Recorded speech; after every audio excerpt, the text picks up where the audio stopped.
강연에 앞서 제가 그래프를 하나 보여드릴게요. 첫 아이를 출산하는 여성의 평균 나이를 조사한 건데요. 우리뿐 아니라 전 세계적으로 첫 출산이 늦어지는 경향이 뚜렷하죠. 최근 한 연구에 따르면 임신 준비 여성 약 20%가 난임 경험을 보유한 것으로 나타났습니다. 뿐만 아니라 2023년 2분기 합계 출산율이 0.7명으로 하락하는 등 난임은 이제 사회적 이슈로 자리 잡고 있는데요. 그래서 오늘은 출산 연령이 늦어지면서 생길 수 있는 난임과 고령 임신에 대한 해결 방법에 관한 이야기를 나누고자 합니다. 30, 40대 여성에게 난임이 늘고 있는 핵심적인 원인 중에 하나가 난자의 시간입니다. 여성의 난자는 태어날 때 이미 수가 정해져 있고 시간이 지날수록 난자의 수는 감소합니다. 그뿐만 아니라 난자의 질, 즉 퀄리티도 감소하게 됩니다.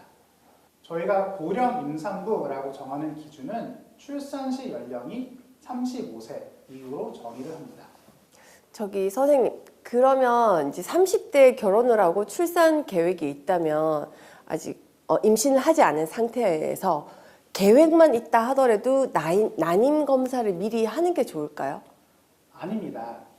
저는 언제 난임 검사를 받아보시라고 말씀드리면 저희가 교과서적으로 정의하기엔 난임이란 부부가 피임을 하지 않고 정상적인 부부관계를 하였음에도 1년 이내에 임신을 하지 못하는 경우를 말하는데요. 특히 여성의 나이가 35세 이상이거나 이전에 유상을 2번 이상 하였거나 난소 수술을 받은 경우에는 6개월 이내 임신을 하지 못했을 때 난임에 해당된다는 연구 결과도 있습니다.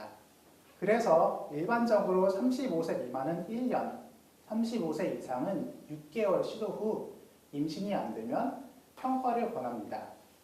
기본 검사는 여성은 본인이 남은 난자의 개수가 얼마나 되는지 알아보는 지표인 항뮬러리안 호르몬 AMH 검사를 권유드리고 생리 이틀에서 3일 차에 뇌하 수치에서 나오는 난포 자극 호르몬, 유직 분비 호르몬, 갑상선 자극 호르몬, 그리고 난소에서 나오는 여성 호르몬들과 같은 호르몬 검사를 하고 질 초음파를 통해 자궁의 근종이나 내막에 용종이 있는지 확인을 하고 양측 난소의 임신율을 떨어뜨릴 수 있는 내막종의 유무를 확인합니다. 또한 나팔관 통과 여부 검사를 해서 난포들이 제대로 자궁 내막 안쪽으로 들어올 수 있는지 확인을 합니다. 이런 검사들은 자연 임신을 위해 임신 체력이 얼마나 되는지 점검하는 것이라 보면 됩니다. 선생님, 임신 체력이라는 게 뭔가요? 저는 진료에서 임신 체력을 4가지로 설명드립니다. 첫 번째는 난자 건강입니다. 다음 그림에서 보시는 것처럼 여성은 태어나면서 약 100만에서 200만 개의 난자를 갖고 태어납니다. 폐경이 되면 평균 난자의 수는 약 1000여 개로 유지가 됩니다. 선생님, 그럼 폐경이 됐는데도 난자가 있는 거예요? 있죠. 쉽게 말씀드리면 더블A 배터리가 있는데 네네. 그게 처음 시작할 때랑 배터리를 교체할 때가 되면 어느 정도 좀 남아있기는 한데 그래도 완전히 방전이 되는 건 아니잖아요. 네. 그런 말씀드리겠습니다. 그래서 적절한 시기에 임신을 하는 것이 중요하고 만약 노력을 해도 안 되면 꼭 자연 임신을 시도하기보다는 의학의 도움을 받는 것을 추천드립니다. 두 번째 임신 체력은 자궁의 환경입니다. 착상이 잘 되게끔 자궁 내막의 두께는 괜찮은지 그리고 임신을 방해할 수 있는 자궁 근종이나 자궁 내막에 용종이 있는지 여부가 중요하고 필요하면 수술적으로 제거를 한 후에 임신을 시도하는 게 좋습니다. 세 번째 임신 체력은 호르몬의 균형입니다. 우리 몸의 컨트롤 타워인 뇌하 수체에서 분비되는 갑상선 유도 호르몬, 유직 분비 호르몬, 황체 호르몬 등이 혈액에서 적정한 농도로 유지가 되어야 하며 부족하거나 과도하게 있으면 약물 치료를 통해 혈중 농도를 교정한 후 임신을 시도하는 것이 좋습니다. 마지막 임신 체력은 전신 건강입니다. 적절한 체중과 충분한 수면을 유지하고 식단을 통해서 충분한 영양소를 골고루 섭취하게 유지하는 것이 좋고 임신을 준비하면서도 그렇고 임신 중에도 과도한 스트레스를 피하셔야 합니다. 특히 30, 40대는 단순히 난소 기능만이 아니라 자궁 건강과 당뇨와 갑상선 질환 같은 대사질환이 임신 성패에 큰 영향을 줍니다. 제가 강조하는 부분은 정확한 초기 평가가 성공률을 좌우한다는 것입니다. 원인은 빨리 찾을수록 치료는 훨씬 단순해지고 비용, 시간도 줄어듭니다. 선생님, 근데 이제 임신이라는 건 여자 혼자 하는 게 아니다 보니까 이 여자의 임신 체력뿐만이 아니라 남자한테도 임신 체력이라는 게 있는지도 궁금하고 이 임신 체력을 올리는 방법은 또 어떤 게 있는지 궁금해요. 남성에게도 분명히 임신 체력이 있습니다. 남성의 임신 체력은 아주 단순하게 말하면 정자의 수, 정자가 잘 움직이는지 그리고 앞으로 곧게 움직이는지가 중요합니다. 정자는 단순히 많다고 좋은 게 아니라 얼마나 잘 움직여서 난자까지 도달할 수 있느냐가 핵심입니다. 특히 정자 운동성은 임신 성공률과 직결됩니다. 저는 전문의 자격증을 취득하고 모체 태아의학 전임의로 지냈습니다.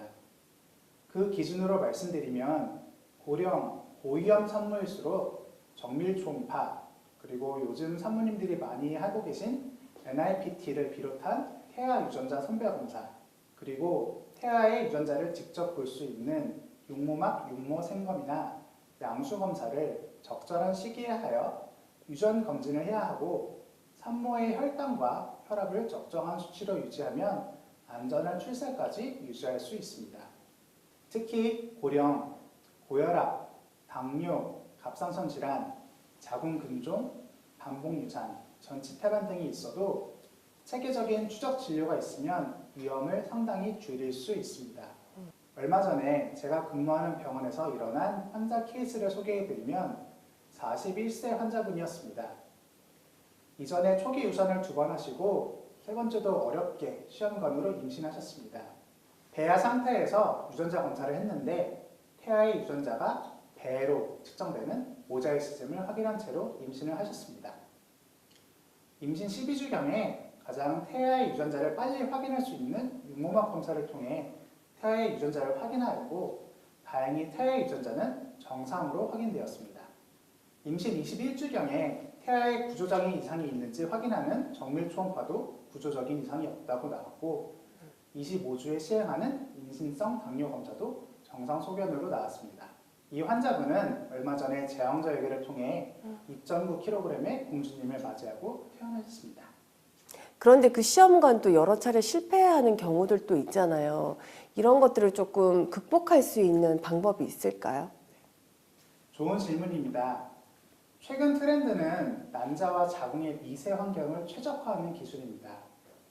난자, 배아 유전 기술의 발전이 있어 앞서 말씀드린 배아 단계에서 유전자 이상 유무를 확인할 수 있는 PGT-A를 통한 염색체 검사가 필수가 아님에도 고위험군에서는 큰 도움이 되고 자국 내막 수용성을 통해 배아 이식 타이밍을 미세 조정할 수 있습니다.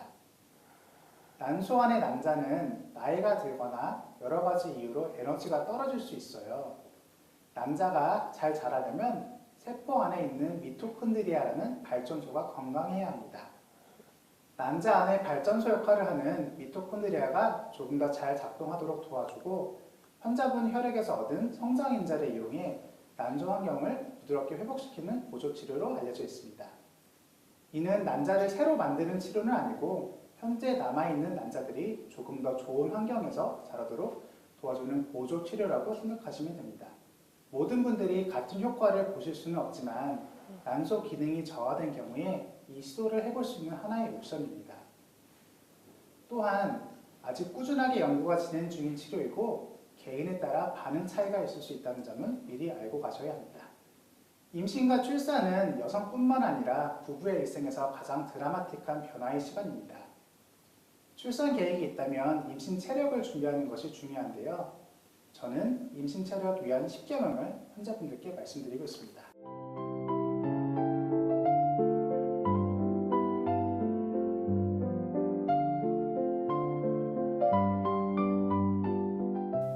임신은 운이 아니라 준비의 문제입니다. 몸을 이해하고 시간을 존중하면 여러분의 선택지는 분명히 늘어날 것입니다. 지금까지 산부인과 전문의 이주인이었습니다. 감사합니다.